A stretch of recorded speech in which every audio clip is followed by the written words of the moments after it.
বুদ্ধি থাকলে তেল কিনে বস্তা ভরা যায়, এমন একটা প্রবাদ আমাদের নোয়াখালীতে আছে। আপনাদের অঞ্চলে আছে কি? যাক, থাকলে হয়তো থাকতে পারে, আবার নাও থাকতে পারে। আসসালামু আলাইকুম এভরিওয়ান, কেমন আছেন সবাই?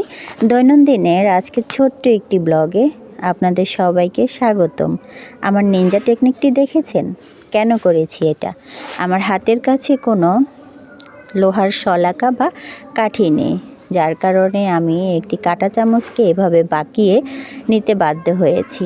আর কাঁটা চামচকে এভাবে বাঁকিয়ে চুলার আগুনে গরম করে 5 লিটারের একটা বোতল ছিদ্রি করে নিয়েছি, কারণ যা ঠান্ডা পড়েছে এতে বারবার পানি ধরা বা দুবেলা করে ছাদে উঠে গাছের গোড়ায় পানি দেওয়া, ওরে বাবারে, এই যেন মানে কি বলবো, আকাশ কুসুম চিন্তা, তাই না? তো এইটা করার কারণ হচ্ছে, আমার যেহেতু আমি ছাদে 2-1টা চারা লাগিয়েছি, তাদের গোড়ায় তো একটু পানি দিতে হবে, তাই বোতলটাকে এভাবে কাজে লাগালাম। চলুন ছাদে কি করছি আপনাদের সাথে একটু শেয়ার করি।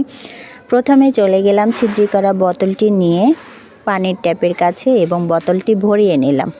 যেহেতু লাউ গাছে সকাল বিকেল 2 টাইম পানি দিতে হয়, তাই মার কাছে জিজ্ঞেস করলাম, মা এভাবে দুবেলা উঠে পানি দেওয়াটা আমার জন্য একটা প্যারা হয়ে যায়।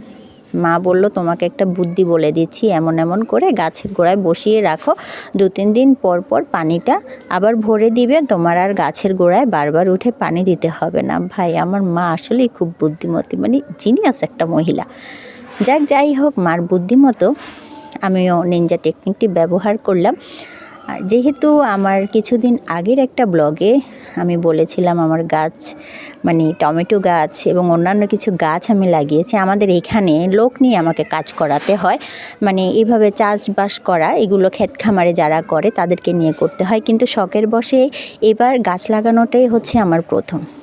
আর প্রথম লাগিয়ে যে মানে এতটা খুশি হব কখনো ভাবিনি। আমার টমেটো চারাগুলো আপনাদেরকে দেখাচ্ছি।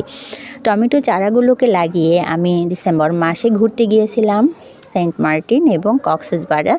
সেখান থেকে ঘুরে এসে দেখি আমার টমেটো গাছে ফুল করেছে।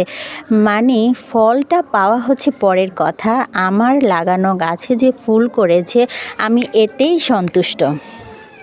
তো আপনারা কে কে সন্তুষ্ট হন বা খুশি হন এরকম, মানে ফল পাওয়ার আগে যদি ফুলটা দেখতে পান, মানে কি বলবো, ভাষায় প্রকাশ করতে পারছি না আমি। আর আমার এই টমেটো গাছটা মনে হচ্ছে ওই যে লম্বাটি আকারের একটা টমেটো হয় না, ওই জাতীয় টমেটো গাছ হবে, কারণ একটা ফুল মজে গিয়ে কিছুটা ফলের অংশ দেখা যাচ্ছে।